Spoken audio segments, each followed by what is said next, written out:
Fondation Amanda, la duchesse de Luxembourg et Amanda TV, des arts, des affaires. Fondation Amanda.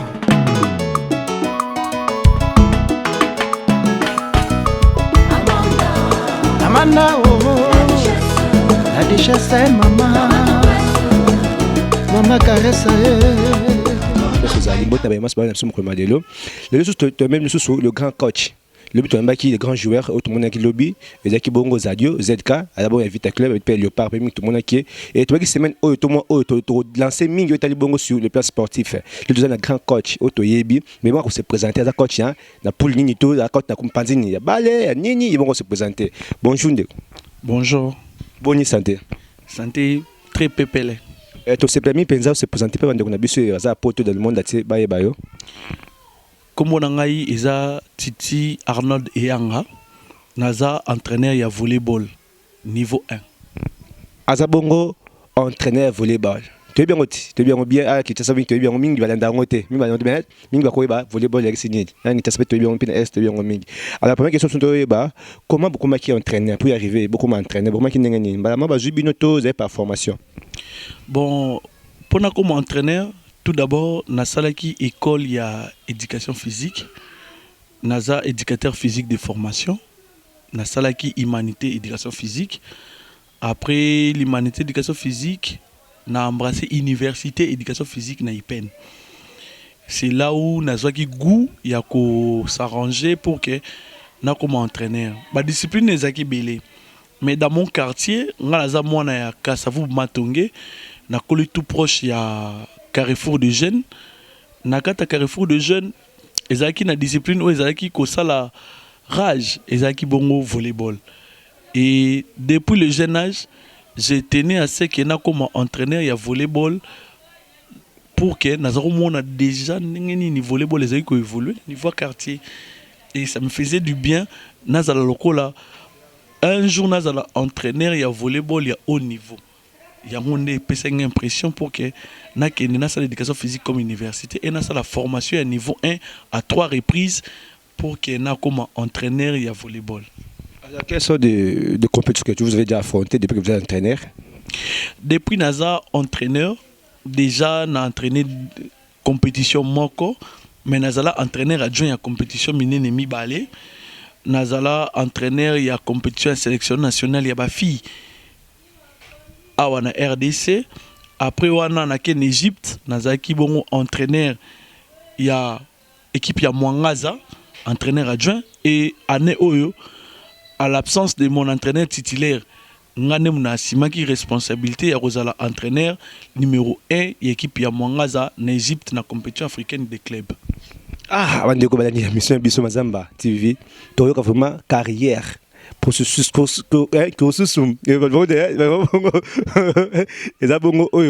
le grand entraîneur Nabiso Titi Eyanga Arnold Asali. Nous avons un entraîneur qui a volé le côté mais ça formation depuis l'école d'humanité à l'université Asali Oyaye Bilo Kouana. Alors tu continues la question Nabiso entraîneur diplôme de Jésus déjà déposé entraîneur à volleyball. Bon, on a diplôme, ils ont un diplôme moko, ils ont un diplôme il y a jeune niveau 1. Mais à part le diplôme, j'ai déjà eu la chance d'entraîner l'équipe Yaminene. Entre autres, nous avons déjà entraîné il y avait club. Entraîneur adjoint il y avait club. À part entraîneur adjoint il y avait club, nous avons entraîneur adjoint dans l'équipe les Pro Sport. Ils ont parmi l'équipe Yaminene. Nous avons entraîneur principal il y a la Grâce. À part Wana, donc na sali parcours moi ya ndenge wana ya kozala déjà ba entraîneur ya ba équipe aminene ya mboka na biso ya kozala bongo parmi ba sélectionneur ya équipe nationale senior ezaki parmi ba sélectionneur nango et na on na longwe na équipe nationale senior dame nde ba tsenga sko parmi ba sélectionneur ya équipe nationale junior. C'est là où jusqu'à présent, on a eu une notification, on a démarré une notification comme parmi les sélectionneurs de l'équipe nationale junior et Mboka Nabiso.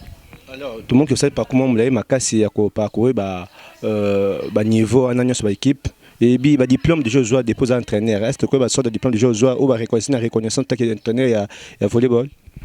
Bon, comme entraîneur il y a volleyball, naza un diplôme moko. Mais comme entraîneur, il y a d'autres formations. Naza gradué dans éducation physique. À part gradué dans éducation physique, naza na formation, il y a deuxième niveau de jeunes pour que ou entraîner l'équipe de jeunes. Naza entraîneur, il y a formation académique. Entraîneur à formation académique pour le jeune. Naza entraîneur, il y a cadet sur promotion de la jeunesse par na biso awa. Ils ont ma formation il faut avoir ces diplômes là pour que non ceux qui PCO et aujourd'hui Dieu de grâce nazape entraîneur il y a équipe il y a INBTP donc Université nationale des bâtiments nazape na équipe de formation na bango au lelo aujourd'hui naza entraîneur nango na opesa ba jeune wana formation pour que d'aujourd'hui ou de lendemain université et comme appelé parmi les attributions nationales il y a sport et panafricaine il y a sport parce que n'a pas pays musu de promouvoir en haut mais chez nous c'est à peine même tourmi ko promouvoir na cadre de volleyball c'est moi qui est l'entraîneur maintenant il y a INBTP entraîneur principal il y a INBTP pour promouvoir volleyball au niveau université il y a INBTP. Merci beaucoup, grand entraîneur. Hein. Bon, on a vu bien que en RDC, tu as fait COFA, tu as dit dans foot, tu as avec le blog, on a fait BD, tu as bon football. Bon, au niveau football, vous avez une organisation, au niveau de volleyball. Au niveau de volleyball, tu as tout d'abord la fédération volleyball les Ali. C'est que les années. Ils ont fait voco. Au moment où nous avons habillé na fait voco. Tu as fait voco. Ils ont chapeauté par le président Christian Matata. Après Fevoco, nous avons une ligue. Il y a volleyball, l'Ivoquine, où ils ont chapeauté le président Jean-Marie Yuma. Après, on a attente provinciale, il y a Ville à Kinshasa, où ils ont présidé par le président Teddy Bamba. Bangonde, dans la catégorie, Bangonde va gérer l'équipe. D'abord géré par niveau Fédération congolaise de volleyball gérée par Christian Matata, Ligue Livokine gérée par le président Jean-Marie Yuma. Après wana tozana entente provinciale ya ville à Kinshasa où ils ont géré par le président Teddy Bamba. Alors tout le monde a bon que ming na RDC na mboka na biso na Kinshasa na RDC tout le monde a football est très élevé, basket c'est un peu très élevé et au-delà tout le monde tennis de table, moi, mais on ne sait pas au niveau de ce fait vocaux. Quelles sont les difficultés que vous racontez? Le plus grande difficulté à la fédération, c'est tout d'abord par l'entendement de la jeunesse. Qu'est-ce que la jeunesse attend de cette discipline? Aujourd'hui, dans le football, par rapport à la fédération étrangère, par rapport à la fédération internationale de football, au moment où montant ba jeune ba yo kaka. Makambo ba jeune ba yo kaka par rapport à social, il y a ba jeune wana au bazana ba niveau international, ça pousse tout le monde, même le parent batin na ba bana na bango par rapport à cet encadrement. Et aujourd'hui, biso na fédération na ya volleyball. On sait le volleyball évolue plus que beaucoup de disciplines. Sans ignorer, même si bateau bazana football, banini, ils étaient là avant nous. Mais aujourd'hui, bango moko ils constatent que non. Après bango, il y a l'avancement du volleyball. L'avancement du volleyball, c'est tout d'abord par les sites universitaires.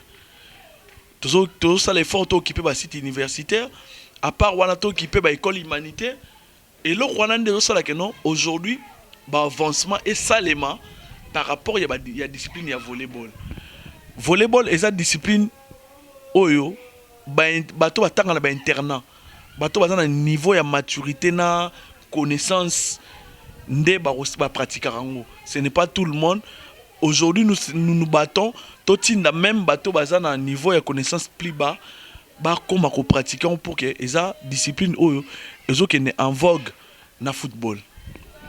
Alors, est-ce que vraiment vous avez des terrains appropriés pour le volleyball? Oui, le volleyball a des terrains appropriés. Par exemple, à Kinshasa, il n'y a pas de terrain approprié à volleyball. Na Kinshasa, tu betara même la discipline Mousso et Tikali, pour ne pas citer les noms, pour ne pas faire la promotion. La discipline et Tikali, tu betara à ciel ouvert, dans net na balabala. Mais volleyball, ça se joue dans la salle. Betama na balabala te. Tu as une catégorie de volleyball ou betamaka. Tu as une beach volley. Ou betamaka pembeni ya mai, wana betama na libanda, il y a des conditions, il y a des ballons, il y a des façons de betela. Après wana, tu as un volleyball il y a 6. Et bien, tu as 4 salles. Donc, tu as 4 salles, et bien, tu as libanda. Mais awa, jusqu'à présent, tu as une salle appropriée où il s'agit de volleyball. Pourquoi? C'est-à-dire le gouvernement a bien noté, le gouvernement a mis des joueurs à Léopard, au moins il a réhabilité, mais les jeunes talents, aussi on peut bien dire, les jeunes talents ont besoin de volleyball. Le gouvernement, est-ce que sont vraiment? Le problème, le gouvernement a ses priorités. Dans les priorités du gouvernement, pour ne pas tout le sport n'est pas les priorités du gouvernement. Il y a un moni, bon ça non ben fort wanate. Mais dans le cadre et encadrement de la jeunesse, faire évoluer la jeunesse, faire avancer la jeunesse, il faut créer toutes sortes de conditions où ils ont requis pour les jeunes. Parce qu'aujourd'hui, si la jeunesse, ça le sport, n'a pas normes requises, au moins n'a jamais colonné bunda. Au moins n'a colonné té. Au moins n'a pas jamais la jeunesse et se livrer na vandalisme. Et au ça la kenon et ko encadrer jeunesse comme bisolelo tozo bunda ba niveau nyonso ya ba jeune ba kota na discipline na biso pour permettre bango ba ça que na ba tangi te quel est l'objectif, ramener tout le monde dans la ligne. Dans les permissions, sont les grands coachs. Les grands coachs, il y a volleyball, le vieux Titi et Yanga. Le vieux, c'est mon vieux vraiment. On va cadrer dans le groupe avec des petits anges, tous les ennemis vraiment. Et puis bon, actuellement, il y a des pères anges. On n'a pas de encadrement de jeunes mingi. La carte vient qui s'appelle l'église catholique. Alors, sur son botte mingi vraiment, chez mon père Papier Bouzit, maman de l'eau, sa famille Bouzit Nobimba, botte n'a bien vraiment place aux alliés. Alors, entraîneur, est-ce que, tant qu'il y a un éducateur, un encadreur de jeunes talents, qu'est-ce que nous pouvons faire pour éliminer toutes sortes de vandalisme dans notre pays, tant qu'encadreur et éducateur de jeunes? Tout d'abord, comme éducateur, tout le monde déplore. Tout d'abord, l'éducation doit être gratuite. Dans un premier terme, c'est parce qu'aujourd'hui, l'éducation est marginalisée. Les lots, au commun, on a des jeunes, ça la tour, il y a ma famille, au moins, que tu as avéré que non, 100% il y a famille. Sur 100, au moins, 20% de la classe. Le reste, on a moussou, trembler na balabala, parce que papa ou maman a un pouvoir sur bana. Pour pouvoir et comment sur bana, il faut avoir des moyens financiers, ou couper ça ordre ou ça quelque chose. Quand tu n'as pas ces moyens, tu n'as pas ces pouvoirs sur les enfants, tu ne peux pas envoyer quelqu'un là où tu n'as pas les moyens pour les envoyer. Et les lopoto qui n'ont ordre normal. Tout d'abord, l'éducation doit être gratuite. Deuxièmement, promouvoir le sport dans des écoles. Quel que soit le président de la République ou bien proche ça la parcours il y a des écoles. Vous verrez que non, dans des écoles, les gens qui sont censés enseigner le sport dans des écoles, bazana niveau anate, bazana diplôme anate, bazana encadré pas pour ça. Aujourd'hui, vous prenez un géographe, vous lui donnez la responsabilité des sports, vous prenez quelqu'un qui est passé par la rue parce qu'il a fait le sport du quartier. Par exemple, le judo à Bundango parce qu'il y a qui n'attend au le sport il y a quartier, vous lui donnez la responsabilité. Mais par contre, pour enseigner dans une école, vous devez être un éducateur donc ça formation ana ngai nazo formation ana ya ko entraîner dans l'école et n'a progressé parce que n'a sali ba formation autrement que le sport et l'école, mais première formation ça non dénicher les talents dans les écoles. Après avoir déniché les talents dans les écoles, na moment nande au sala score que non mutu akoma na haut niveau. Alors on a le grand entraîneur et volleyball toi mi on bongo le jeune talent. Je vous dis bien notre coach a expliqué comment qui toko il y a malamu oyo na poto a ma ambition ba projet yo sais école de foot yo sais école de volleyball yo sais école ko ça pardon ba centre volleyball yo sais ba centre oyo fait garder ba jeune a to ka centre moko to biso ki ujana ah tout le monde qui n'est pas déjà tel bon football et ça t'est nous vous apportons sunga vous voyez quoi vous pensez quoi que vous êtes là comme des combattants et ici vous faites rien pour nous pas combattre ya munoko vous consomme beaucoup na bino qui gagne en Rwanda ba consomme ce sont des diaspora alors pourquoi pas ici na sur RD Congo je pense bien que toi qui mais coach à l'obito sunga tout ça il y a beaucoup des écoles ba centre de formation les AT volleyball les AT même basket scout les AT mais d'autres écoles na poto to bien tout ça poto bien bon école mingi une basket ezali voler ezali pour encadrer bana alors to sunga to salisana to pesa mutu musaya na ye ne to toujours et gouvernement ko pesa mutu musaya na ministre transport aza wa sport hein bozo te mutu sala biso agriculture bo che sikawana bongo te bozo sala sport ayi ngamba sport ndenge etambolaka il y a beaucoup de gens qui sont intelligents très peu mais ba toujours étouffés par leurs idées alors to sengi bongo bino boza poto boyo ka message oyo bosa makasi boyo aya mboka na bino ko investir bosa ba centre de formation ba jeune talent et ça va l'homme pour na biso alors coach Rombo na souka de monde de la fin bon mon anga ya souka ezali le volleyball congolais a besoin de tout le monde au détriment ya bato bazana ba intention mususu mais volleyball congolais à travers son président le Christian Matata tous en a besoin bande comme mususu au bazana besoin et aujourd'hui n'a créé académie de jeunes wana j'ai besoin de soutien et soutenons si batenir quand vous me soutenez et ça par rapport au aider ba jeunes au baza bon se sentir à part les enfants de la rue, les enfants de la rue. On se sentir à part, délaissé de tout, mais qu'on peut soutenir Bango, de sorte que non, va avancer dans le projet qui est dans l'académie à volleyball et que on peut avoir la lumière par rapport à bande de au bazar pour que tu éradiqué Kuluna, tu éradiqué Marambo Belé aux autres dans le cadre de la jeunesse au Congo. Au sein de Edna, bazana poto kono suki mino ko contacter au cas que bazo ba moyen ba benga le numéro nini 089 93 16 592 Nabiso Nakin plus 243 89 93 16 592.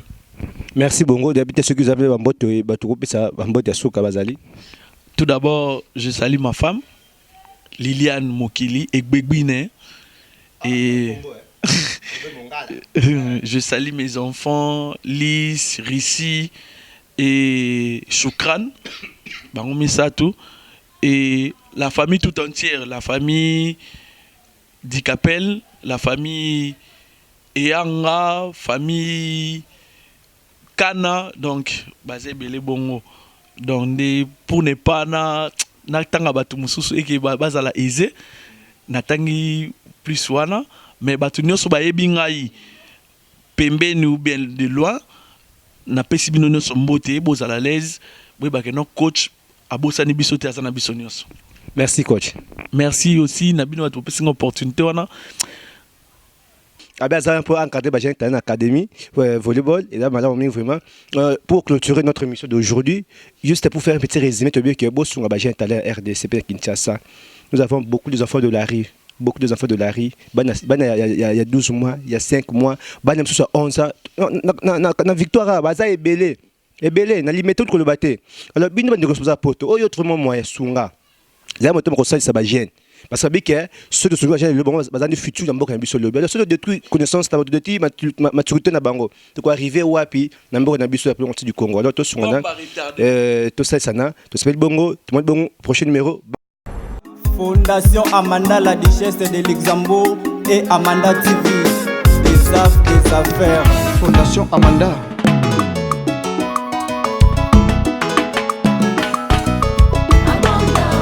Amanda, oh, la Duchesse, maman, maman caresse.